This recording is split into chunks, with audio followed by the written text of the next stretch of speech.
On today's video, we got a couple trade rumors of wide receivers to Kansas City. Plus, Chris Jones was named the best defensive tackle in the NFL. What else is new? Let's talk about it. Before we get the show started, just want to say thanks for watching All Chiefed Up. We appreciate you. Hit that like button, get this out to more Chiefs fans. And if you haven't subscribed yet, please do so. We're trying to hit 50,000 subscribers before the Super Bowl comes around. Do us a favor, Mike. There's lots of trade rumors going on in the kingdom. Like usual, it's the off season. The first one up here, it says Ravens and Chiefs may land top potential trade candidate. Who are they talking about, Mike? It's Tyler Lockett. A lot of Chiefs fans were high on trying to get Tyler Lockett if he were to get cut. We talked about this a couple months back, but here it is again. They go on to say the Baltimore Ravens or the Kansas City Chiefs may land top potential trade candidate Tyler Lockett this summer. According to a report, the longtime Seattle Seahawk could become the latest player to be on the move this upcoming season. Bleacher Report says that the team could opt to rebuild this year since they've been having a huge makeover since moving on from Pete Carroll, which means they're going to get younger. If the Seahawks decide to go that route, they would have a few assets in return. Look, if we got Lockett, I think it puts us over the top. Do we need Lockett? No, not at all. I think we're good with what we got. Right. It's looking like the Rashee Rice thing is going to play itself out next season because I don't think they're going to get the lawsuits and all this stuff settled. I think the court process is going to take too long. We're not going to have to worry about that. Could we use Lockett? Of course. Andy Reid would have a field day getting Tyler Lockett into this offense, but I don't think Seattle's going to trade him. He's into his 30s a little bit, and look, I just don't think it's going to happen. I think this is another pipe dream kind of thing that everybody's on board with. I just don't see Seattle getting rid of him.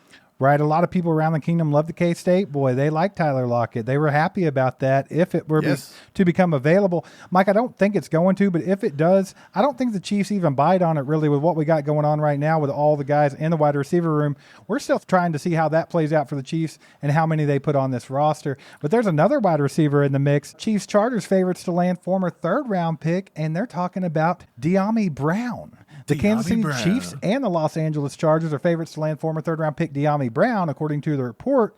The Commanders may be ready to unload on the wideout that would bring Brandon Ayuk from the 49ers. However, doesn't seem likely that would happen since San Francisco isn't looking to trade either Ayuk or Deebo Samuels. The safe decision may be to put Brown on the trade block to see which team would best fit him, and that would be the Chiefs or the Chargers in this scenario. What do you think about it, Mike? Do you like Dyami Brown? No. Dyami Brown come out of North Carolina. He was drafted in the third round. He has done jack squat. You can bring up his stats from last year. 23 targets, only 12 receptions, 168 yards, and only 1 touchdown. He had 2 drops. We don't need no more butterfingers in the wide receiver room. We were already one of the worst wide receiving cores there was assembled last year, and Mahomes overcame that. So look, if you look at his career, he ain't no better. This dude has not been anything to write home about. He just hasn't panned out, Steve. And last year he had our boy Eric Bieniemy throwing him some Chiefs-esque stuff in the playbook and some route concepts and different things, and he still couldn't make it work last year. I just don't see the point in going out and trading any assets for this guy, and I don't want him on the team, to be honest. Let's just roll with what we have here, people. That's right where I'm at with it. Dyami Brown was intriguing 3 years ago coming out of the draft. He was just a fast wide receiver. A lot of people thought the Chiefs might take a look at him. It didn't happen. That boat has sailed, my man. I don't think we need Dyami Brown in KC, but let's move forward. Chris Jones has been named the top NFL defensive tackle by Jordan Foote. He says with Aaron Donald retired, NFL employees believe Jones is the premier interior defensive lineman in all of football. Mike, I believe he was with Aaron Donald in the league last year, but that's me. Foote goes on to say Jones stamped his first #1 in a major way, earning nearly 80% of the first place votes, just 80%. That's wild. He says he once stole votes from Donald and is now in a class by himself. Jones ranks first in 2024 field and pass rush win rate for defensive tackles at 19.6%, and the 29 incompletions created by his pass rush ranked tied for second among defensive tackles. His size, consistent dominance, effort is just so hard to block. An NFL executive said of Jones, he's such a mismatch because of how long and strong he is, and he can win from every spot, edge, over center, in the B gap. Mike, we've seen it. Chris Jones is a force to be reckoned with, and I think he's easily the top defensive tackle in football. Chris Jones, the best tackle in football. In other news, the sky's blue. In other news, Patrick Mahomes is the greatest. The greatest quarterback in the NFL. And by the way, Chris Jones, we all know he's long and he's strong. And let me tell you something. Chris Jones is the man. He's going to ball out this year, Steve. I'm saying Jones is going over 15 sacks this year, and he says he can get to 20. We'll see, but 20 would be absolutely here, insane for a defensive tackle. Let's look at the rest of the list. They have Quentin Williams at 2, Dexter Lawrence at 3, Jeffrey Simmons at 4, and Justin Matabuke at number 5. Mike, how do you feel about that list? I feel like Daron Payne could have made an argument to be on this list. He's getting there. I think Quentin Williams is clear-cut number 2. Jeffrey Simmons had to go through a year of injury. Maybe the kid that played with the Dolphins last year that the Raiders just signed, Christian Wilkins, I thought could have possibly made that list and cracked that top 5. But, Jones is clear-cut number 1, and I have no qualms with that list. Hey ye! It's time for Beyond the Kingdom. Hey ye! It's time for Beyond the Kingdom, ladies and gentlemen. We're going outside of Kansas City. Steve, let's jump right into it here. Saints Jake Haener, Spencer Rattler to battle for backup quarterback job behind Derek Carr, Steve. Nothing says the offseason July sports like talking about the Saints backup position. And by the way, Jake Haener, look at this guy. What is he doing? This guy right here is who you have competing for your backup QB position. But you did, in all seriousness, like Spencer Rattler, and you thought he was still in the draft. Absolutely. I had him on my sleeper list. I thought he could go as early as second round to the Raiders. They opted not to. He was taken by the New Orleans Saints, and I think it was a good pick from them. I think in this battle here, I think Spencer Rattler could definitely take that QB2 spot, and I wouldn't be surprised if they don't get tired of Derek Carr sucking ass, and we see Spencer Rattler get a chance to start in this league in the next few years. Yeah, but it's going to be tough to beat Jake Haener. Just look at that form right there, baby. Look at that form. He's throwing darts around the field, Steve. Moving on, Adrian Wilson, former Panthers VP of player personnel, was arrested on domestic violence charges. Steve, the league cannot get over domestic violence charges. You just had Cam Sutton suspended for 8 games with no pay today over a domestic issue. The league is cracking down on this hardcore, and now you've got VPs of player personnel getting in on it, Steve.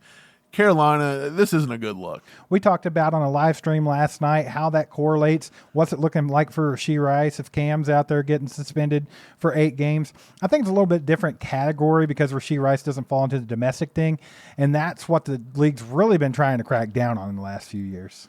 No more Josh Allen versus Josh Allen. Jaguars edge rusher Josh Allen is going to change his name, Steve, to Joshua Hines Allen. This isn't real. He said, nay, this I don't isn't want real. to have my namesake to be matched up with the crybaby from Buffalo. He's putting the hype in him because Hines he does Allen. not want to be like the crybaby in Buffalo. I absolutely love JHA it. goes hard, Steve. First of all, I would love to have the Josh Hines Allen on my team. That'd be a great edge rusher to add to the Chiefs, but just a little too pricey, and I think the Jags are holding on to him. So that was a no-go. That was a pipe dream for us a couple of years back. Big pipe dream.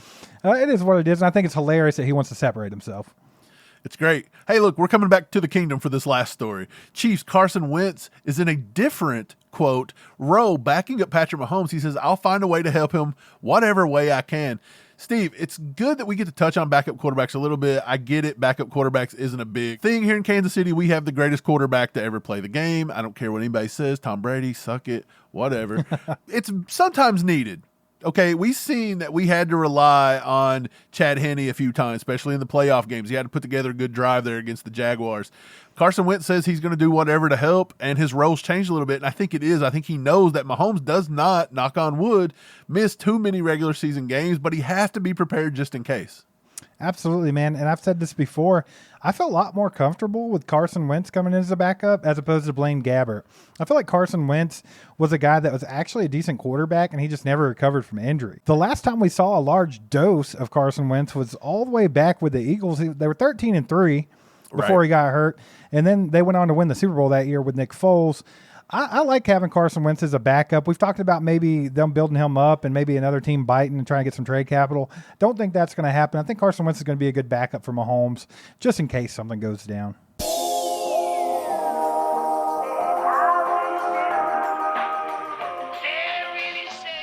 That time's yours. Time is yours, Chiefs Kingdom. Let's kick it yours. off. Mike, we got I'll Be Insanity here. He says, UMFers are the best. Killer chemistry mixed with genuine approach, and y'all just damn funny. Slap nutting your way to 40K, baby. ACU crew is effing horned up and ready for a historical 3, 4, 5 Pete, Mike, what about it? Appreciate the gas, Insanity. Appreciate the gas. Steve, it's coming from all directions. It's a little bit of everywhere, but I'm with him, baby. Let's get that 3, 4, 5 Pete going. We got another one from Iris. She or he says, haven't gotten to watch any YouTube for weeks, but I finally managed some today. So excited for a binge watch of ACU to get me caught up on everything I've neglected.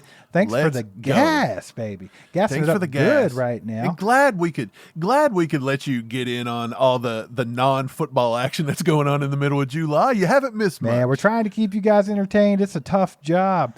We got Rob Couch. He says, you guys rock. I was super excited when Mike said my name, cooking dinner. And I jumped with excitement that you read one of my comments on That Time's Yours. Love your show. Guys, this made my day. Thank you. Man, Rob, we appreciate you.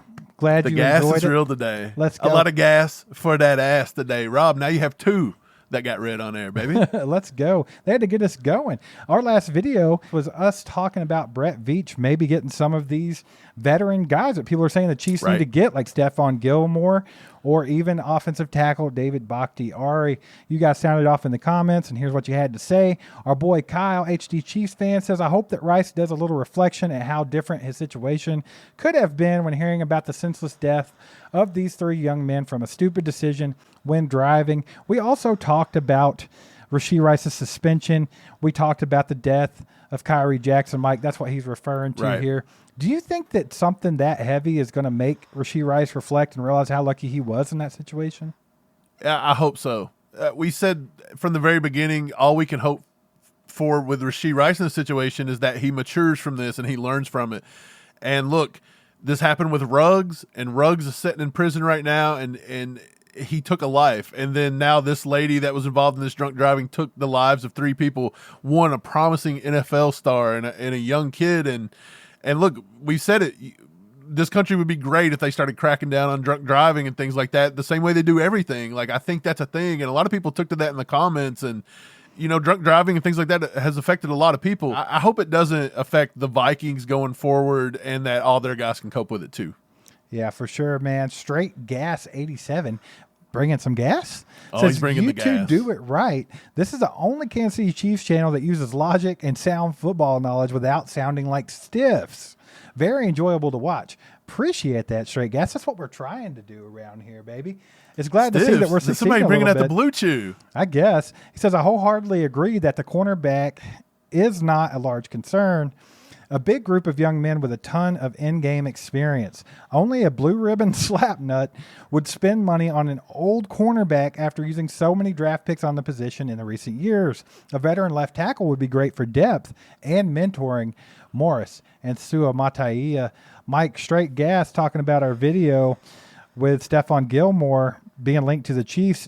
I'm in total agreement with Straight Gas. I don't think we need an older guy in the room. A lot of Chiefs Kingdom thought that we did, that we could use a veteran presence in the cornerback room. But I'm with him. I lean more towards getting that veteran left tackle to help out the young blood, you know? Yeah, Straight Gas is spitting facts. Look, I would come more wanting to protect Patrick Mahomes' blind side. I don't care if you got to go back to the Donovan Smith well, if you want to take a shot at David Bakhtiari, but you only do this if you get into camp and Wanye and Kingsley are just not getting it together and it's not clicking for them. Otherwise, I just let the young guns battle it out. And then on the corner position, Steve, we are super, super stacked at the corner position between Jalen Watson and Josh Williams and Nick Jones and Najee Johnson and Kamal Haddon and Kelvin Joseph and Miles Battle. And my God, it's crazy, I think I could step in and play corner, baby. Like, we don't need any more. And we definitely don't need to pay some mid-30s prima donna wanting to come in and chase a ring, but they're going to bring in a little bit of locker room problems with them as well. Yeah, who knows, man? I'm with you. We got this one from Jay. Says, definitely need to get Bakhtiari. You can't throw deep pass with bad pass protection. That's correct. And we know the Chiefs are trying to get back to pushing the ball down the field. He says, our tackle play has been horrendous. And trusting a rookie to protect 15's blind side is scary. It's understandable, Steve. It's very understandable. Mike, I have a lot of faith in Kingsley Suamataia. I think he's going to be a fine tackle in the league. I think he could take that starting left tackle job. But I understand it's a bit of a risk that you have a rookie in there trying to block the blind side of the best quarterback in the league. I get it. I like the sentiment. Like I said with the last comment, I think if the Chiefs were looking to add some kind of depth and some kind of veteran presence, left tackle would be the one that makes sense to me.